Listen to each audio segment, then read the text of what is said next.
Yo, what up, YouTube? What's up, guys? James Keller MMA. We're back, guys. UFC Houston was last night.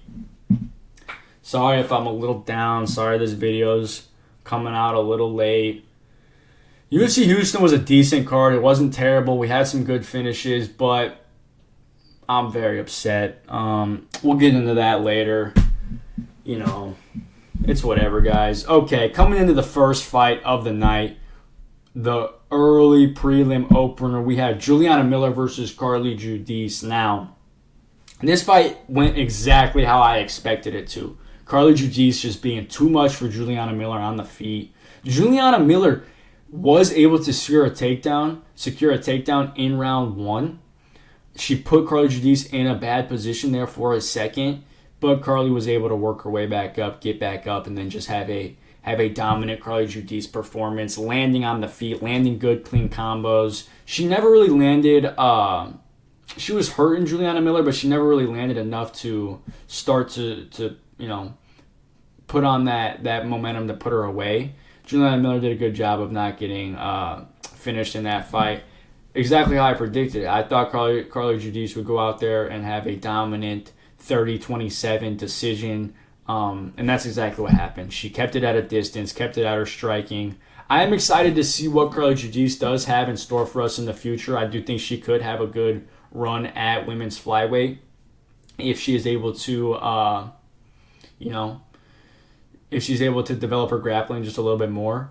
I do think she'll be good. For Juliana Miller, I don't know. Come on. All right. Next fight on the night, we got Jordan Leavitt versus Yair Del Valle. This fight, holy smokes. I got this fight totally wrong. I wasn't really the best with my picks. Jordan Leavitt versus Yair Del Valle. I thought that Yair Del Valle was going to go in there and just piece Jordan Leavitt up on the feet, in the grappling. That's not what happened at all. Jordan Leavitt went in there looking like a prime Khamzat Chimaev. He gets the takedown, gets it early. Yair works his way back up to his feet, though. Jordan Leavitt does, though, just take him right back down. A dominant performance from Jordan Leavitt. Round two, Yair came out a little bit more urgent, knowing that he was down, trying to get some started in his favor. Jordan Leavitt said, nah, none of that. Takes him down again. Another Jordan Leavitt round just from the takedown, just from the control time. Round three, Yair Del Valle is like, all right, I gotta do something. Comes out there a little bit more aggressive, starts swinging more, trying to land a big shot. He does end up landing a big knee to the body of Jordan Leavitt as Jordan Leavitt's kind of coming in. And he's able to get on top of Jordan Leavitt. I'm sitting there thinking like, dude, you got to finish this fight. You got to get off the top. As I'm thinking that, Jordan Leavitt literally reverses him, ends up on top of Yair Del Valle, finishes round three on top. Jordan Leavitt does. Just a great performance from Jordan Leavitt. Unanimous decision win for our boy. Do I think that Jordan Leavitt will have a good run at featherweight? I don't think so. I really don't. And for Yair Del Valle, that's just a terrible look for him. Coming into this fight 10-0, losing the way he did to Jordan Leavitt, I'm not sure how he looks against the other competition at the featherweight division, but we'll see. We'll see. Both these guys, great performance for Jordan Leavitt, not so much for Yair Del Valle. Next fight, we got Phil Rowe versus Jean-Paul Lebosiani. Now, Phil Rowe versus Jean-Paul. I thought Jean-Paul was going to go in there and make easy work of Phil Rowe. I thought he was going to put him away, finish him via submission or via knockout. And round one, Jean-Paul was looking good. He was landing good combos on the feet. He was able to secure a takedown. He was able to control Phil Rowe, land good ground and pound. Not enough to hurt Phil Rowe, but enough to control him on the ground, enough to win round one. Round two was a little bit closer. Jean-Paul wasn't landing as much on the feet, and he was able to secure another takedown in round two. Round two was a lot closer, though. Round three, kind of the same story. Jean-Paul kind of started to slow down in round three. He got another, I think he got a takedown. He got another takedown, and Phil Rowe was able to work his way back up, though, with about a minute left in round three. With about 20 seconds left, Phil Rowe starts landing on John Paul. Phil Rowe's corner's going crazy. They're yelling at him, screaming at him, saying, hey, like, you need to finish this fight. And Phil Rowe starts doing that. He starts landing combos on Jean Paul, landing big shots. I'm like, oh, snap. Is he about to finish Jean Paul Lebosiani? But there just wasn't enough time. Jean Paul is able to survive, able to make it to a decision. I don't think it was a split decision. I do think that last kind of flurry at the end of round 3 was able to win Phil Rowe round 3. I don't think that he won any other round besides round 3. I had it 2-1 Jean Paul, and I do think they got it right with the decision. But yeah, wasn't really the best performance for Jean Paul Lebosiani. He kind of gassed out. He kind of not gassed out, but he kind of started to slow down. And against an opponent like Phil Rowe, that is not something you want to see. Phil Rowe, we kind of knew he wasn't that good, but still, kind of a weird fight. Coming on to our next fight, we got Ramiz Brahimaj versus Punahele Soriano. This fight was a good fight. It was a decent fight. Nothing really too crazy happened in this fight. Punahele Soriano, the power was the big difference. A lot of the times in these fights, that is the difference, is just the power. When both dudes are landing, Ramiz actually was landing more shots in round 1, but when Punahele would land, you could obviously tell it was hurting Ramiz. Every time he would land, it was sort of, you could see the power. You could see the difference in shots landed. Round 2, Ramiz was able to get the back of Punahele. Punahele was able to work his way back up, though, get his way back up. They worked their way back into the clinch, where Punahele was landing big elbows, clean knees. I gave round 2 to Punahele. I thought that the big elbows, the big power shots in the clinch won him that round. I could see why you would give it to Ramiz just from taking the back, and the takedown, but I didn't. I think it was 2-0 going into round 3. Round 3, Punahele comes out there and lands a big head kick. It kind of rocks Ramiz. Like, he's still in there. He's not like wobbling over the place, but you could tell that he's hurt. And then Punahele ends up landing another head kick. I don't know if he landed 3 head kicks or 2 head kicks and a knee. He landed a big combo, though, right at the beginning of round 3. Hurt Ramiz bad. Again, in round 3, Ramiz was able to recover from that. He didn't get finished.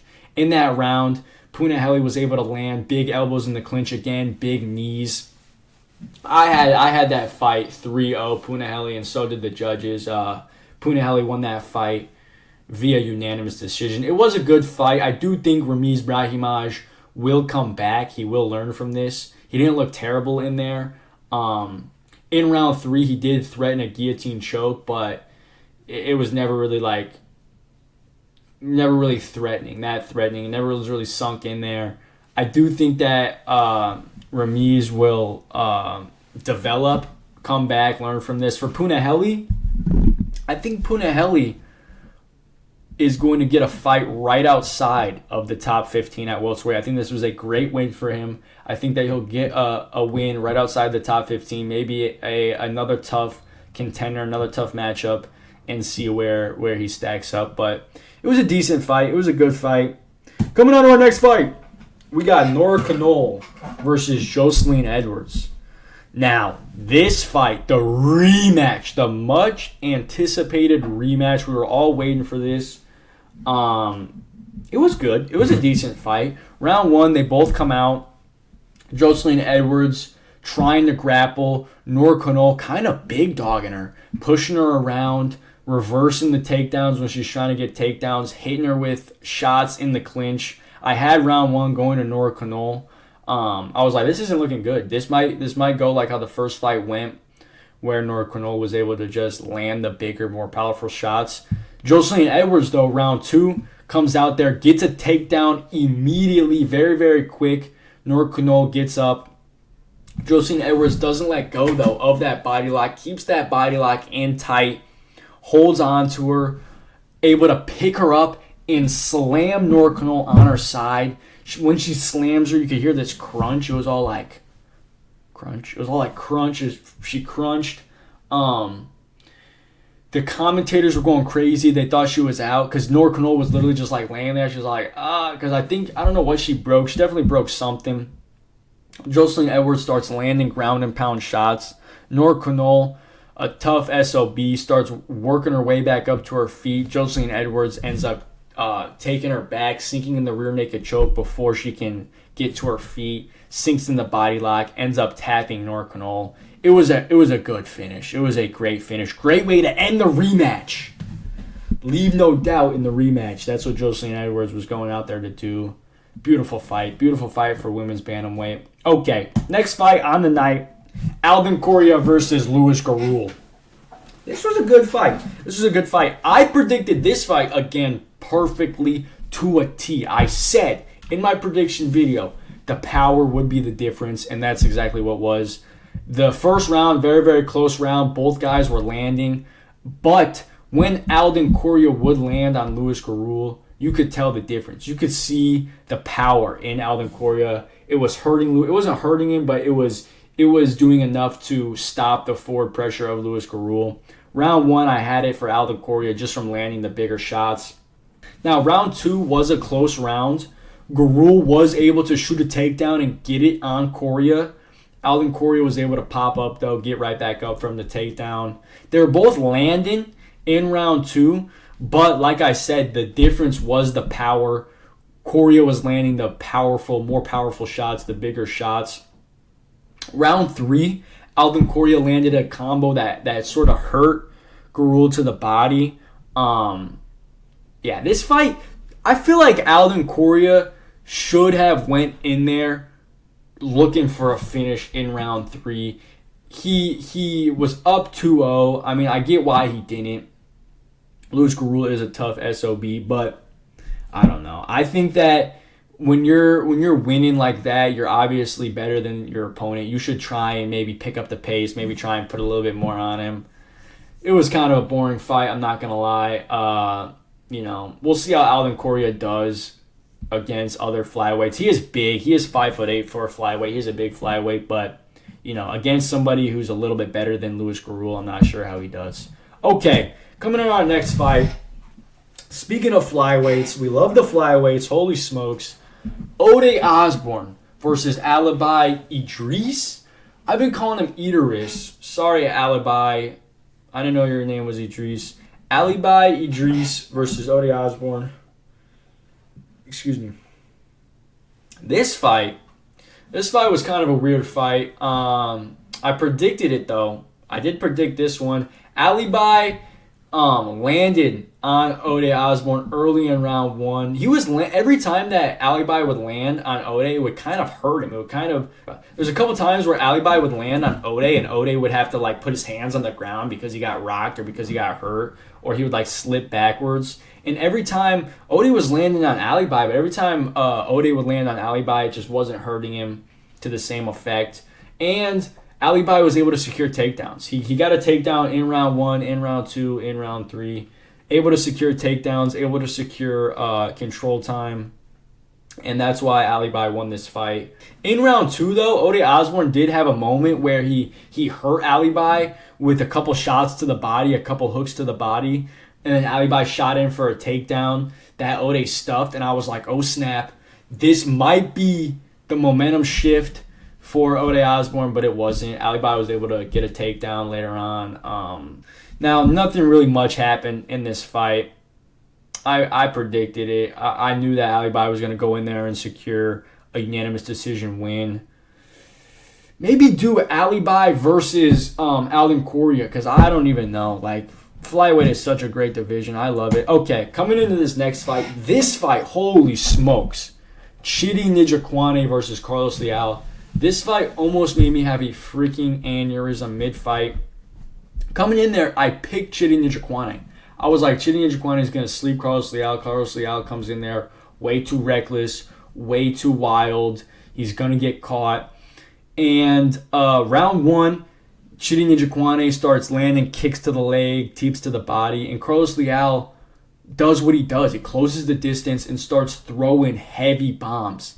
And Chidi Njokuani legit doesn't throw a punch at all for the first round. He doesn't throw a punch.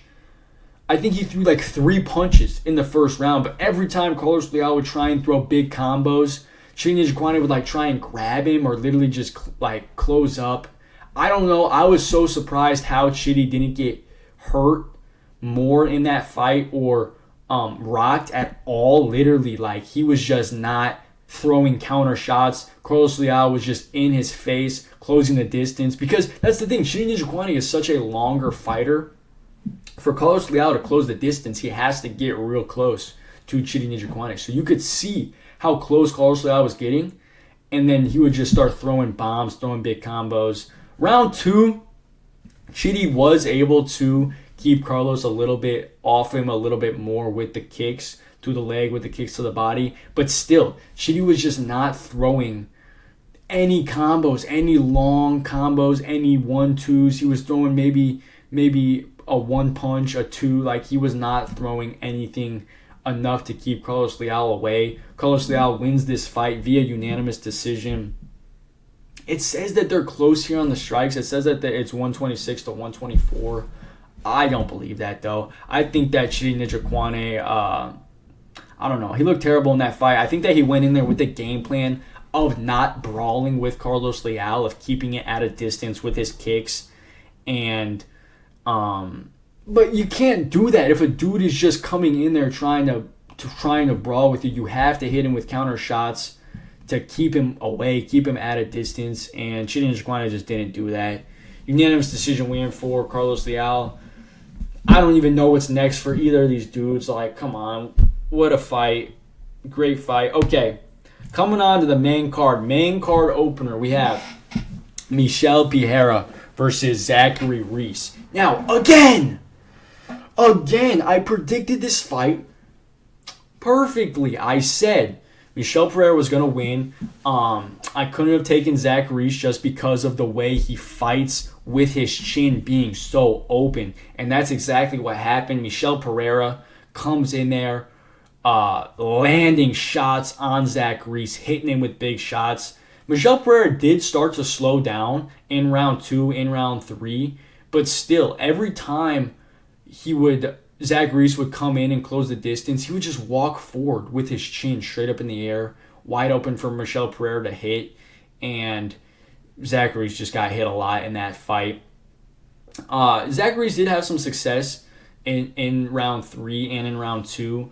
He landed some shots in round 3 that started to, I was like, oh shit, this might be the momentum switch in Zach Reese's favor. But it wasn't, because every time he would start to close the distance on Michel Pereira would just land it straight right on his chin.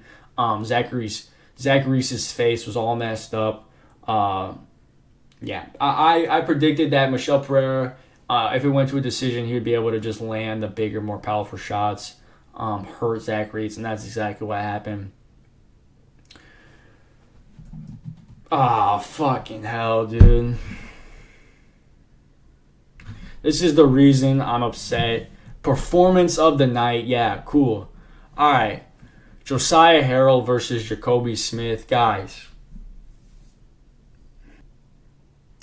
coming into this fight, I was rooting for Josiah Harrell. I interviewed him before he got called into the UFC. I thought that he was going to make the upset happen. And he got slimed out. Fuck, I watched him get slimed out. And not only that, now I'm watching everybody online talk all this shit, saying all this shit. That's life, though. That's the fight game. That's what happens. I'm still rocking with my boy Josiah Harrell. Everyone's saying he looked terrible in there. I don't think he looked that terrible. I think that he just looked way too small. He was way too small in there, especially against Jacoby Smith, who isn't the biggest welterweight. Jacoby Smith looked amazing, though. Jacoby Smith went in there. First round, first minute of the fight, they're both kind of feeling each other out. As the fight went on, I kind of was feeling more confident for Josiah Harrell. I thought, okay, Jacoby Smith isn't landing big shots on him, isn't going in trying to knock him out real quick. Like, this is good for Josiah Harrell. And as soon as I started thinking that, Josiah Harrell shoots in for a takedown or grabs a body lock and tries to trip Jacoby Smith. Jacoby Smith ends up wizarding, like hitting like a weird like roll sort of and landing on top where he's on top of Josiah Harrell in a crucifix position and then just starts hammering. He hit him with an elbow and then hits him with just brutal ground and pound, finishes Josiah Harrell. It was bad to watch. People are saying it's, the worst stoppage they've ever seen. Oh, it's so terrible. Like, Jacoby Smith. One of the worst ones I've seen. Did you feel in that a long time? I can't remember the last time I saw one where I was like, oh shit, this is not good. It was a bad stoppage. It was bad. Jacoby, the power Jacoby Smith was able to generate from that crucifix position, like I don't think I've ever seen somebody generate that kind of power just from that grounded position. It was insane. That was bad. It was bad to watch. I will be feeling very upset for the next couple weeks. I'm still rocking with Josiah Harrell. I think that he could have a comeback. I hope they don't cut him from the UFC. Fuck. Shit. Well, I'm still rocking with Josiah Harrell. I think he'll have a comeback. I do think that he should cut down to 155. I think that he is just way too small to be fighting at welterweight. I don't think he looked terrible though. I think that he got caught in a bad compromising position that that was a really, really great performance from Jacoby Smith. I understand why he wins performance of the night. Jacoby Smith's a freak. I'm excited for the future of Jacoby Smith. I'm excited to see what he has in store for us. Whatever. Let's get on to the next fight. Sergey Spivak versus Ante DeLee. Oh, sorry, sorry, okay. Let's get on to our next fight. Coming on to the next fight, we got Sergey Spivak versus Ante DeLee. Sergey Spivak looked good. Sergey Spivak looked real good. Round one was close. Ante DeLee, I just think Ante DeLee is way too reckless. He came in there looking to knock out Sergey Spivak, pressing him on the back foot, and Spivak just kept landing that jab right on the face of Ante DeLee. Round one opens up a cut on the forehead of Ante. It was a close round one, but I think that I have to give it to Sergey just from the damage, from the cut on the forehead throughout the whole fight. The damage landing on Sergey Spivak, the damage Sergey Spivak was landing on Ante DeLee was really the big difference. You could see Ante DeLee's face just getting messed up from his jab. Round two, though, there was a big moment where Ante DeLee hit him with a counter shot that hurt Sergey Spivak. He's coming after Sergey, hitting him with big uppercuts, hitting him with big hooks, trying to finish him. Sergey Spivak's able to survive, though, not able to get finished. Round three, Sergey Spivak able to win that round, secure a takedown in a close round that I think is really what secured him that round. The reason why Sergey won this fight easily, I think, in my opinion, was the damage and that takedown in round three. Round one, obviously Spivak, and round three, obviously Spivak. But yeah, I don't know. Much needed win for Sergey Spivak. Ante DeLee is now 1-2 in the UFC, losing to Spivak, losing to Waldo Cortez Acosta in his last two fights. I don't know. The UFC heavyweight division's in a tough place. Now, next fight on the night, we got Dan Ige versus Malikwa Acosta. I got this fight totally wrong. I seriously thought Dan Ige was going to go in there and look better than he did. I didn't think that he was going to get hit as much as he did with the kicks of Malikwa Acosta. Malikwa Acosta looked amazing. Literally came in there, started whipping those kicks. As soon as he started landing all those kicks, the leg kicks, the body kicks, I knew that Dan Ige was in trouble. It wasn't looking good for Dan Ige. Just how good is Steve Garcia, guys? I think Steve Garcia deserves a ranked opponent at least. Like, holy smokes. Steve Garcia is a freaking monster. Back to this fight, though. Malikwa Acosta landing the kicks, kicking the legs of Dan Ige. And Dan Ige is trying to close the distance on Malikwa. And Malikwa ends up hitting him with a beautiful spinning back kick right to the jaw, right to the chin of Dan Ige. Drops Dan Ige bad. Malik Acosta, Dan Ige gets dropped bad. Dan Ige is laying on the ground. He's kind of making this weird face where he's all like, whatever. He's all like, because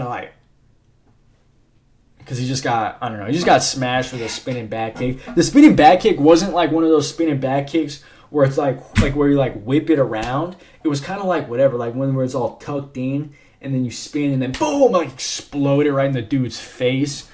But yeah, so basically that's what Malik Acosta did. He kicked him right in the face and dropped him bad, finished him with the ground and pound. Beautiful win for Malik Acosta. Great win, great performance on the main card of a fight night. Exactly what Malik Acosta needed for his recommend. Exactly what Malik Acosta needed. A big win against a big opponent on a big stage. I can't wait to see what's next for Malik Acosta in the future. Okay, now, next fight. I got this fight totally wrong too. Holy smokes. I am very bad with picks. I need to lock in. I seriously thought Jeff Neal was going to look better in this fight than he did. But, yeah, that Carlos Prates knockout really affected Jeff Neal a lot. Coming into this fight, Jeff Neal started on the back foot. He was backing up a lot more than I would have liked to seen. I was like, oh dang, Jeff Neal's kind of scared to strike. And then there was a moment where he started to come forward, and then Uros Medic landed a shot on him, and Jeff Neal backed up all the way to the other end of the cage. And didn't back up all the way to the cage, made it to about like 3 feet outside of the cage, and he was like, all right, I can't back up all the way to the cage. I gotta stop backing up. He stopped. He's like, all right, I'm gonna throw now. As soon as they started throwing, I was like, this isn't good. Like, Jeff Neal's literally just about to get knocked out. And then yeah, Uros Medic hit him with a beautiful Ilia Topuria, Alexander Volkanovski over the shoulder. Boom! Left hand right on the chin, sleeps Jeff Neal bad. 2 back-to-back bad sleep knockouts for Jeff Neal. Literally the same position where he's laying on his back. Bad knockout. I think Jeff Neal should take a lot of time off after this fight, if not retire. The shot landed like right over the shoulder. It didn't land cleanly right on the chin. It kind of like hit his chin and his cheek at the same time and just put him out cold. Bad performance for our boy Jeff Neal. Amazing performance for Uros Medic. Great performance. Yeah, you love to see that. He had an amazing post-fight interview where he's talking about knocking out other people, knocking out everybody. Yeah, you love to see it. Really maximizing the co-main event spot, maximizing his microphone time. Uros Medic, you'd love to see it. Okay, coming on to the main event, guys. The main reason you guys are here, the main event of the evening. Now, I predicted this fight to a T. It doesn't matter how the rest of the card went. It doesn't even matter. We're forgetting about everything that happened at the rest of the card. Nothing even happened in the main event. That's all we're focused on. And I got this one right. I didn't think Sean Strickland was going to finish Anthony Hernandez. I thought it was going to be a Sean Strickland decision. But I seriously thought that Anthony Hernandez would have nothing for Sean Strickland. And that's exactly what happened. Sean Strickland... That's exactly what happened. Sean Strickland came in there actually on the back foot. I wasn't expecting Sean Strickland to not be pressing forward, but he was allowing Anthony Hernandez to back him up, and then whenever Sean Strickland would want to close the distance, he would crash in, clinch, hit Anthony Hernandez with shots, and then clinch. It was a beautiful Sean Strickland performance. He was able to land a knee to the body in round 3 that hurt Anthony Hernandez. Now, before this fight even happened, a lot of people have, said Anthony Hernandez gets hurt to the body. He got finished by Kevin Holland with that body shot. He got hurt against Michel Pereira. And, yeah, that's exactly what happened. If you bet Sean Strickland via finish, I think he was like a plus 800. underdog if you bet him via TKO or KO.